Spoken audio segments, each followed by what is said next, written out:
আজকে আমাদের অনুষ্ঠানের মূল আকর্ষণ আমাদের সবচেয়ে সুদর্শন পুরুষ, বাংলাদেশের বিখ্যাত সুদর্শন পুরুষ, যে নাকি পুরস্কার পেয়েছে সুদর্শন পুরুষের, তাকে আমরা আমাদের অনুষ্ঠানে আমন্ত্রণ জানাচ্ছি, মিস্টার অ্যাবনর্মাল খান।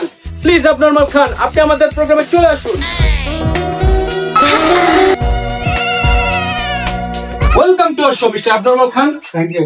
তো আপনি তো অনেক অত্যন্ত একজন সুদর্শন পুরুষ, আমরা কি জানতে পারি আপনার এই সুদর্শন হওয়ার পিছনে রহস্য কি?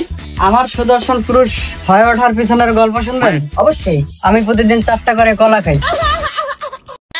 দিয়ে নাকি? আচ্ছা আচ্ছা, বাদ দেন, সমস্যা নাই, আমরা বুঝতে পারলাম আপনার সুদর্শন হওয়ার পিছনে রহস্য।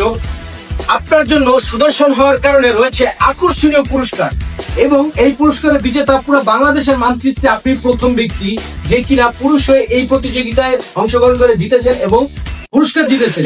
এই পুরস্কারটি হলো এক জোড়া ডায়মন্ডের বালা। এই বালা দুটো আমি আফ্রিকার জঙ্গল থেকে অর্ডার করে এনেছি আপনার জন্য।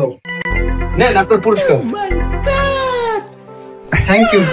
ওয়েলকাম মিস্টার অ্যাবনর্মাল খান, আপনি অনেক সুদর্শন।